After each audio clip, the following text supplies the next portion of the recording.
Hey everybody, so this is another Update-A-Sode. I just wanted to check in with y'all. Um, I, I thought about changing the name of these, but I'm kind of in this right now. Now, obviously, anybody who listened to the original, 8 episodes of this broadcast know that we did absolutely change the name of the show from Please Only One Lie at a Time to Gish Gallop Girl. That was also because we had changed the original focus. The original focus of the show was to be, we were going to be doing, a different right-wing shitbag book every season or so, as it were. And then, a lot of things happened, and we wound up deciding to definitely go all in and kind of hyper-focus on the work of Candace Owens. Well, I wanted to talk, just another off-the-cuff Update-A-Sode here about something I noticed yesterday. For those of you who may not be aware, our Supreme Court, the highest court in the land in America, voted yesterday on certain things that don't entirely get rid of the Voting Rights Act, but they essentially make it toothless for any community that is marginalized to have more of a say in government. And just a little disclaimer up top, as usual, I am driving. So anyway, the Voting Rights Act,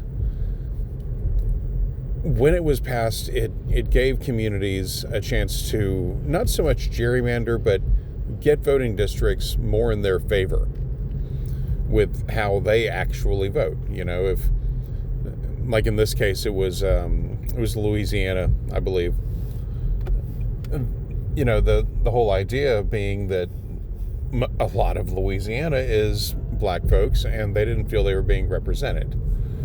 So, there was a lawsuit many years back, and what they won was the ability to district in the way that matches their actual demographics.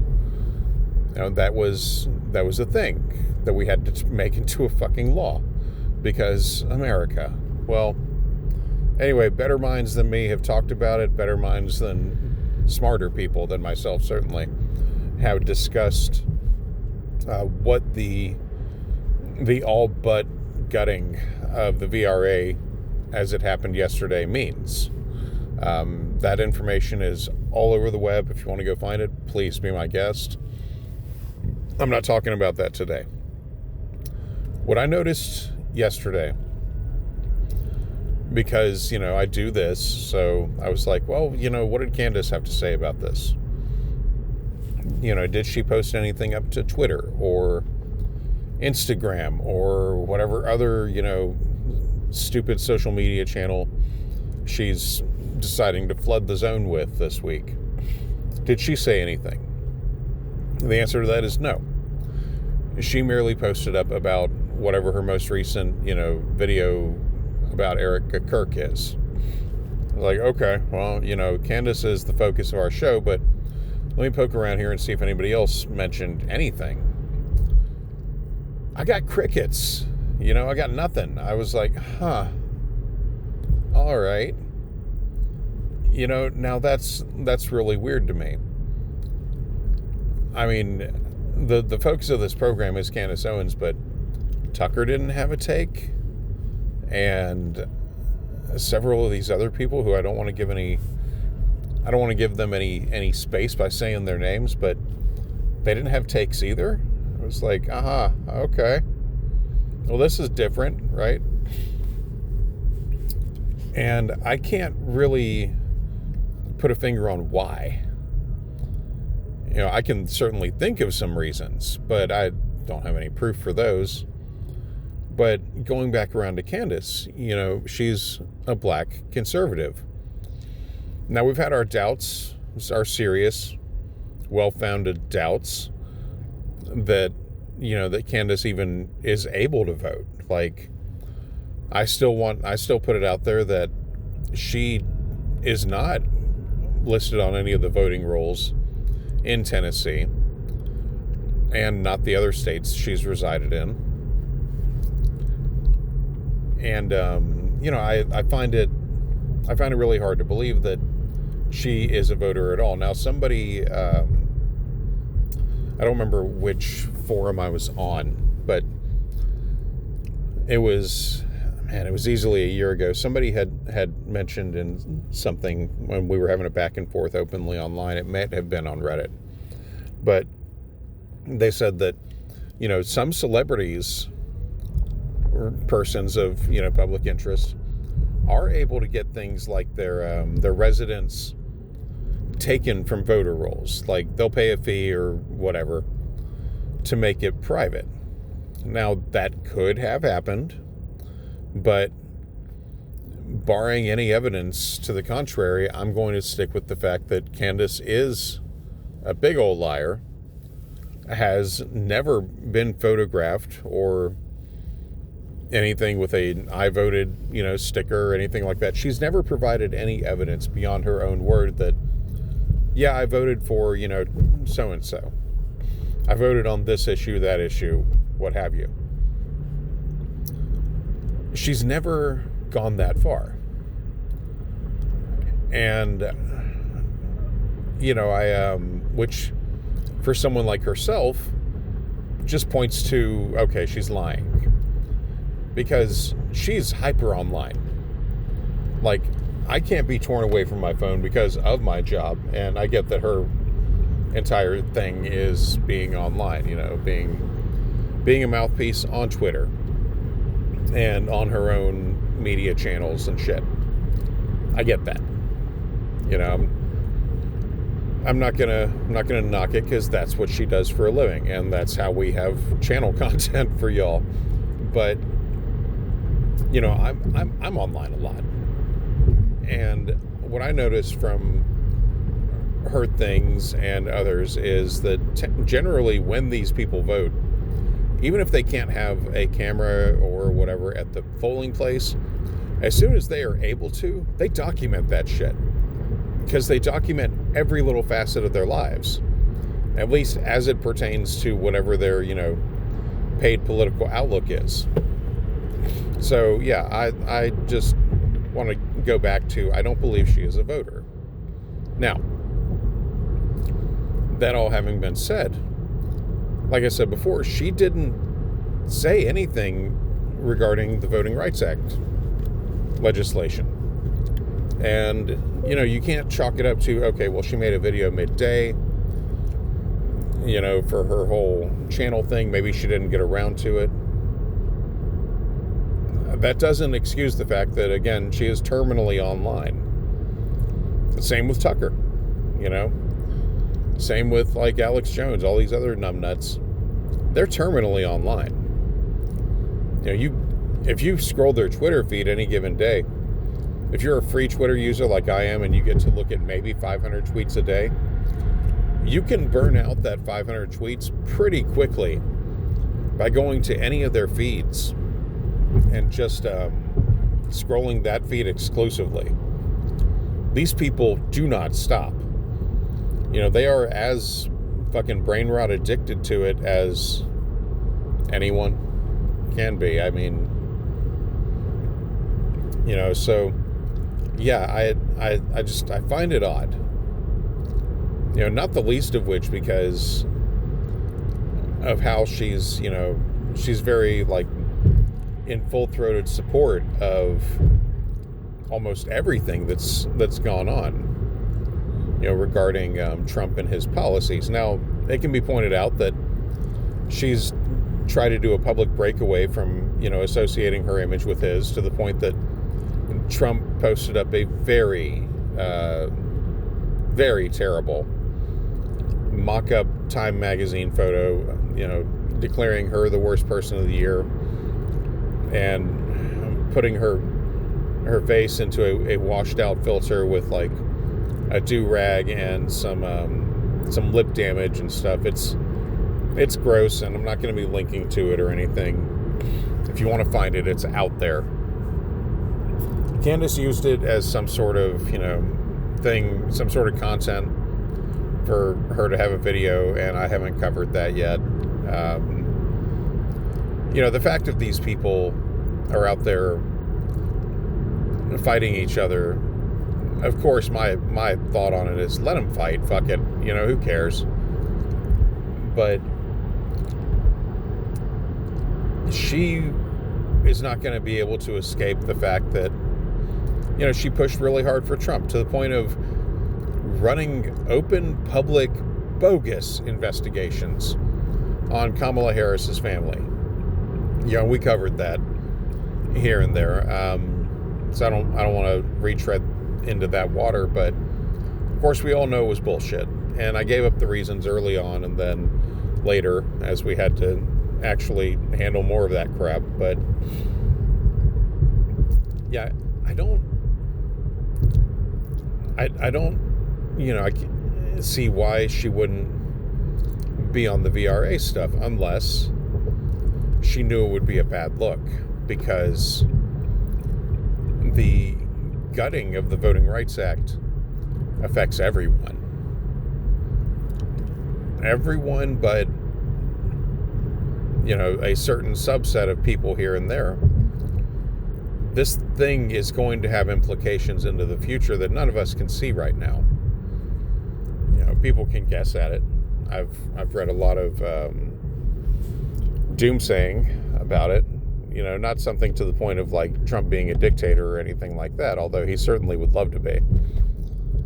But it's been more along the lines of, this is going to negatively affect how particularly communities of color and even poor communities, period, vote, regardless of race, regardless of ideology, even.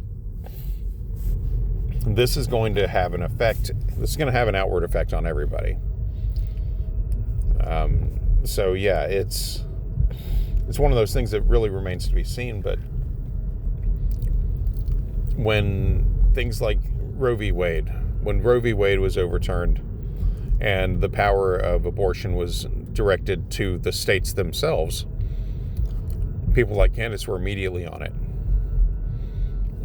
They were immediately out there, if not making videos, then pushing their view on the subject gleefully on all of their social media channels.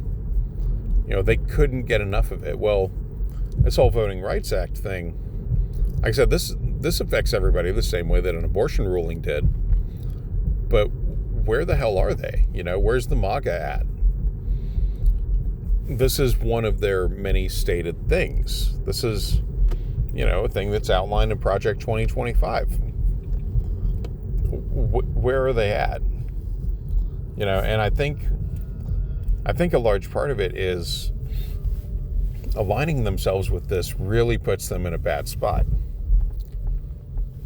I don't think this is the kind of thing that they thought was really going to happen. Regardless of it being in line with Project 2025, I don't think a lot of them really thought this kind of thing would happen, that the Supreme Court would go there. It's just like the birthright citizenship issue.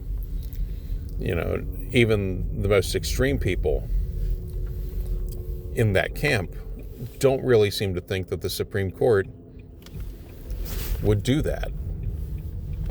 And yet, here we are, waiting on a decision for something that,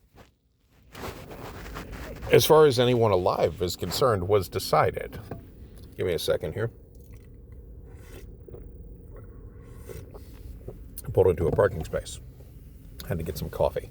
Anyway, so, yeah, I find it... Sorry, I took off my seatbelt. I find it odd that she hasn't said anything about it. That I haven't seen much of anything from that side, if anything at all. And, we'll talk about this more on the show, but her whole pushback against Trump, I don't believe any of these people.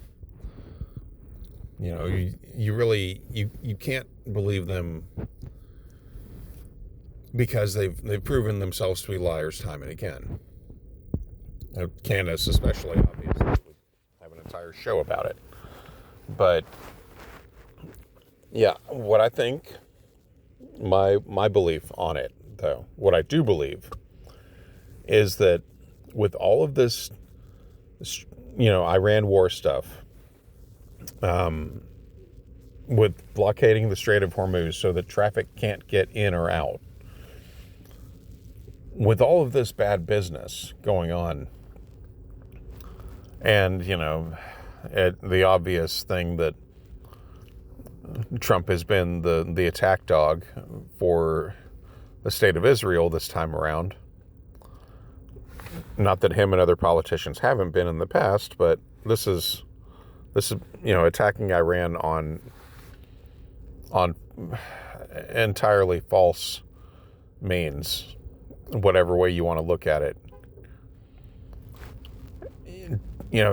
Doing that on just the word of Netanyahu alone, like the whole, trust me, bro, culture of it just floors me. But anyway, I don't believe that any of them really give a shit about it, beyond the fact that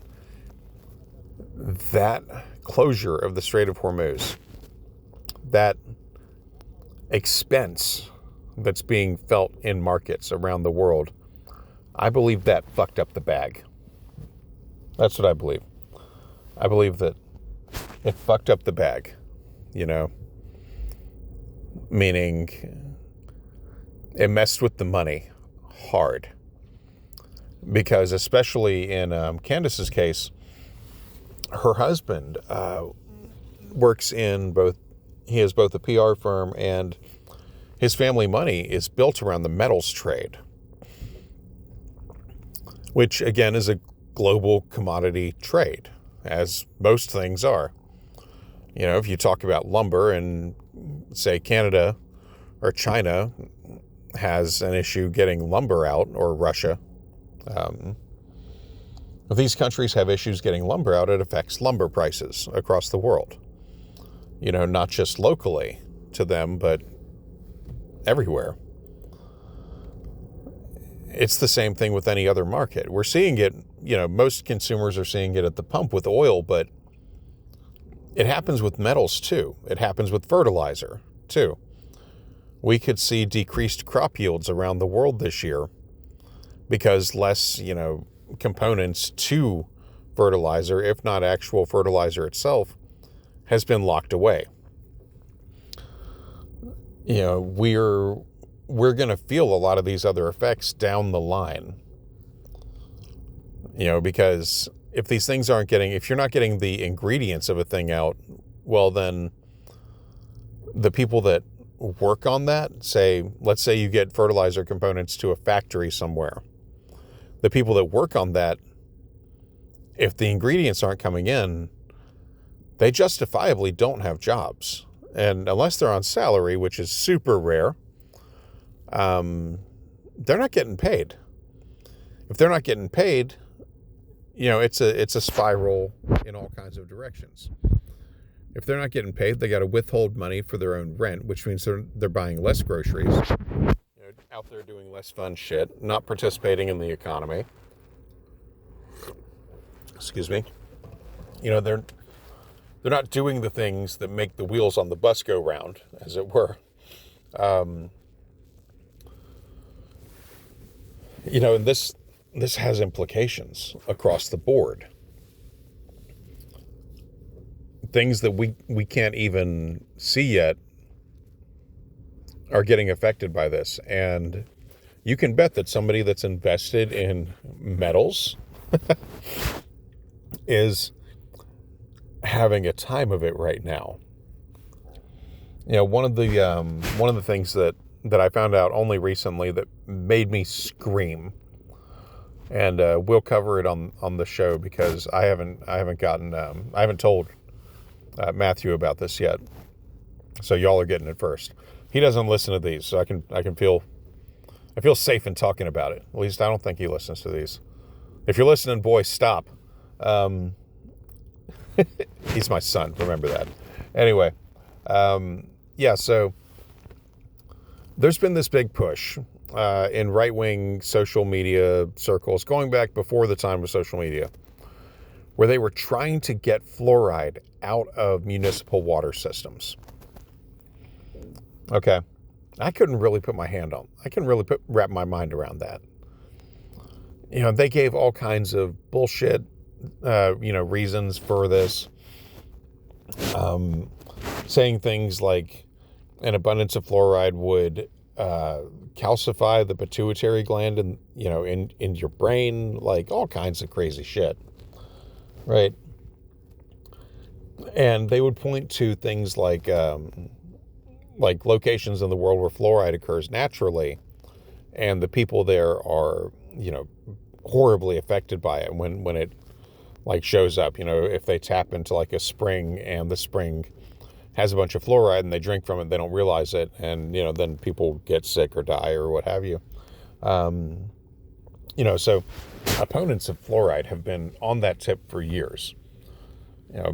Regular listeners to Knowledge Fight, of course, understand that Alex Jones has been pushing against fluoride for years. His company sells a fluoride-free toothpaste that is pushed by his retired dentist father, that kind of thing. Well, it's always seemed like a grift, but more than a grift.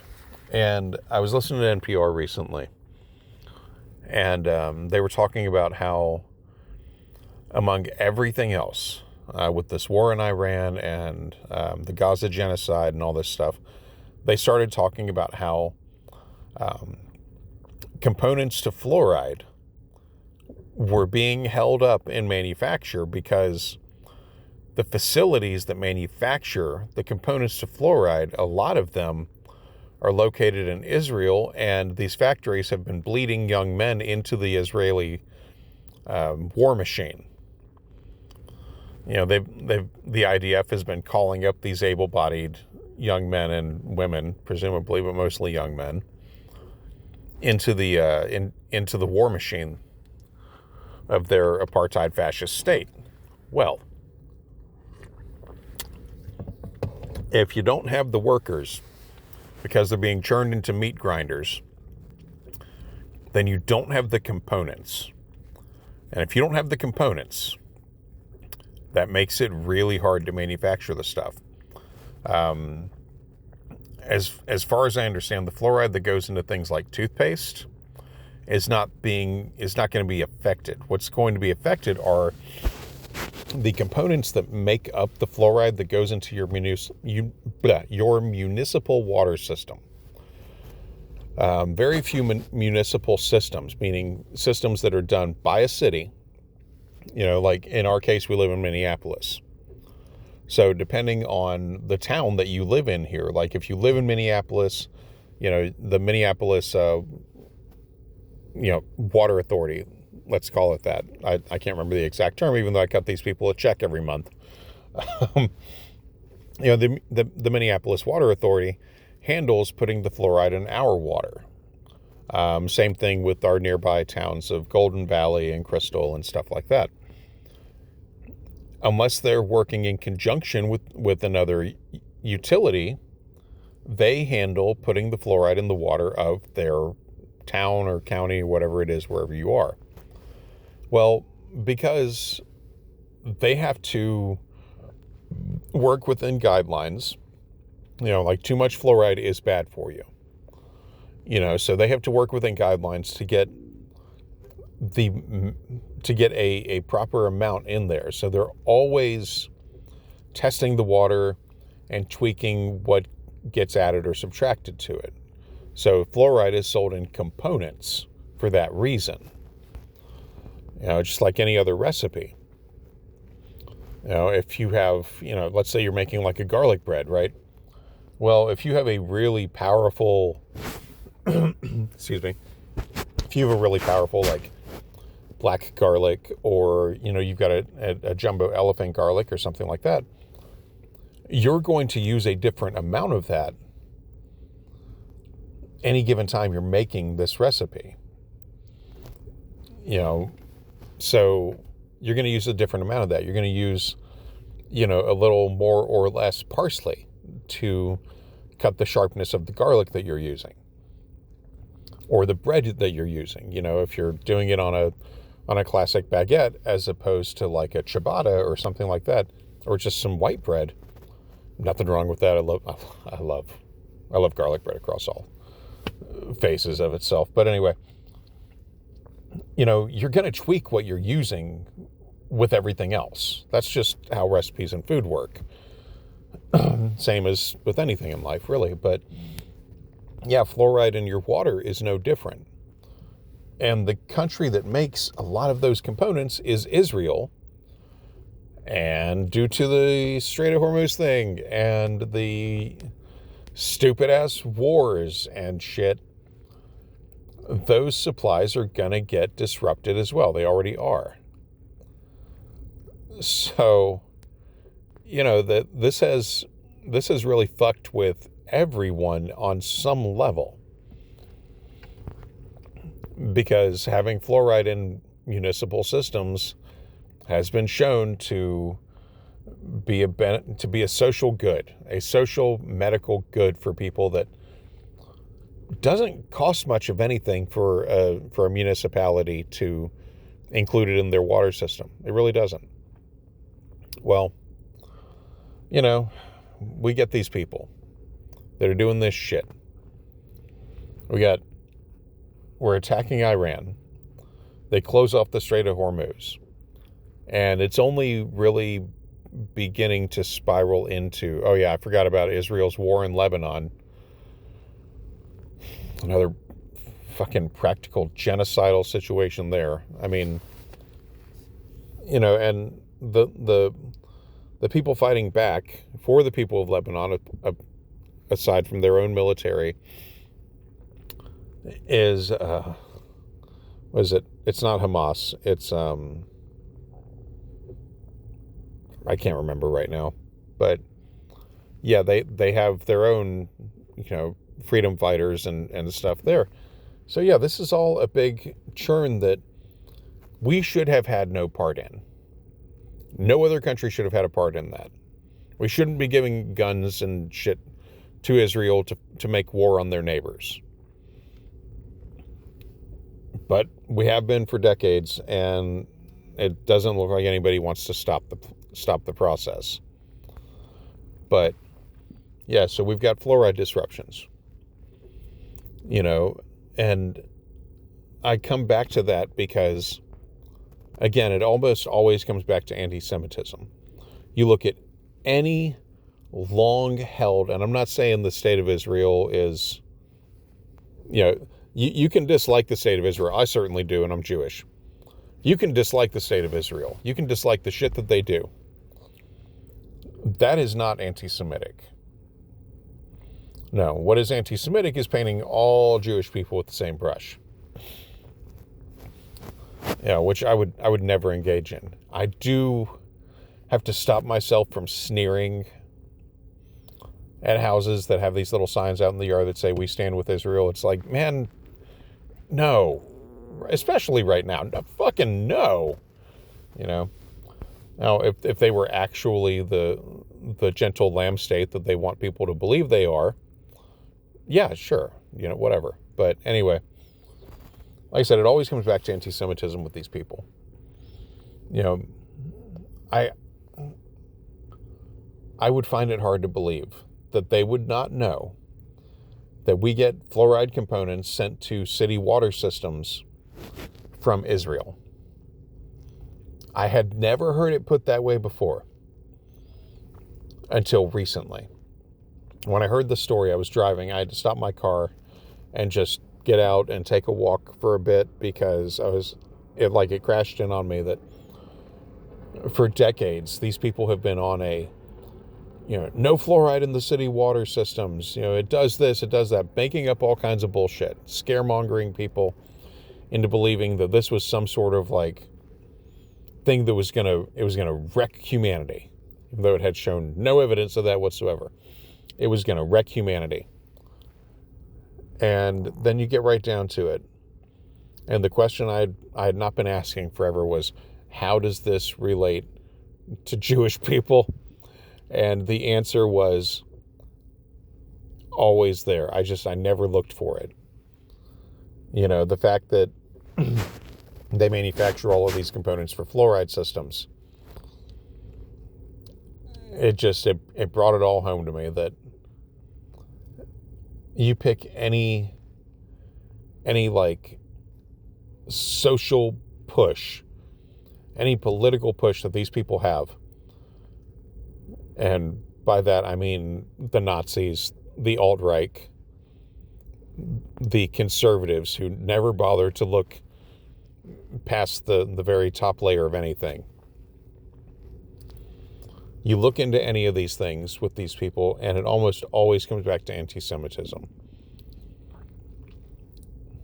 It is almost always a thing that they don't want to talk about because they know it's unpopular. They know that the actual act of anti-Semitism is unpopular. Not saying that we shouldn't be, not being anti-war. That's not unpopular. But directly attacking,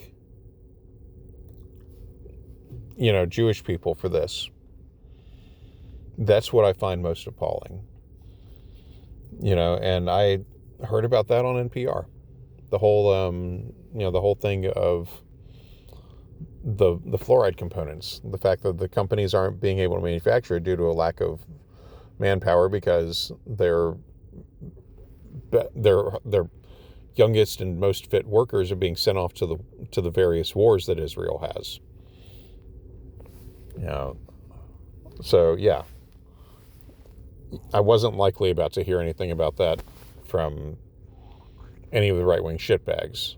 But the fact that I've never seen them bring it up, I've only ever seen them attack fluoride, not the source of it. It's always like, I wonder how long it's going to take.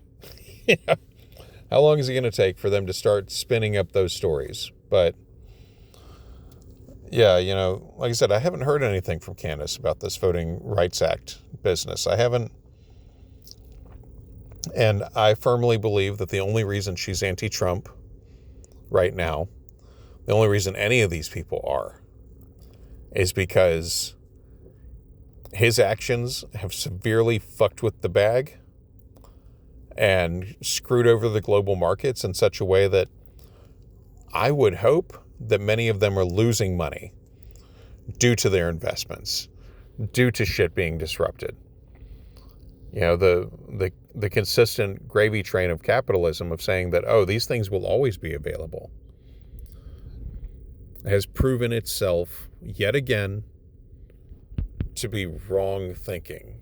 Rather than accept that the oil industry can mostly die off. Now, we're probably going to need it for things like plastics and stuff in the future, but the actual oil fuel vehicle industry has had its day, and its day is done. Electrics are the future, period. At least for right now. And rather than invest in those companies, rather than accept those outcomes, they've been taking oil money in one way or another. If we just focus it on oil, they can take money from the oil companies, from lobbyists, from whoever, to continuously push, buy a new American car, buy your American gas, whatever. They can keep doing that. Or, more likely, I think, they're invested. They've got their money tied up in these companies because as long as they kept pushing that viewpoint, it was never going to stop. The gravy train was not going to stop anytime soon. Even though EVs have been on a trickle rise in America, that wasn't going to stop. Well, now because of all this Mideast bullshit, more people are looking at buying EVs, even without the tax breaks that Trump took away.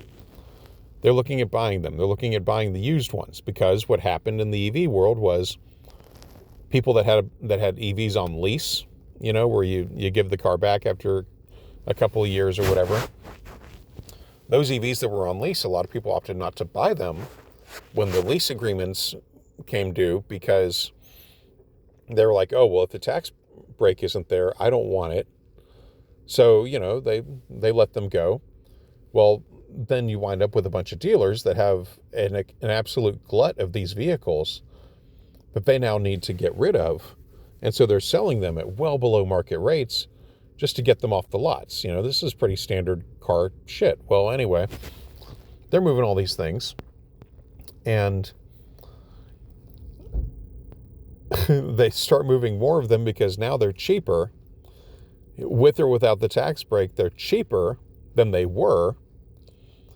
And people don't want to be tied into this fucking expense of gasoline, or diesel in some cases, but gasoline. They don't want to be tied to it anymore. They see how fucked up it is. And I think a lot of people know someone who at least has a Tesla, if not some other EV, that they can go, hey man, how much do you pay to keep that thing powered?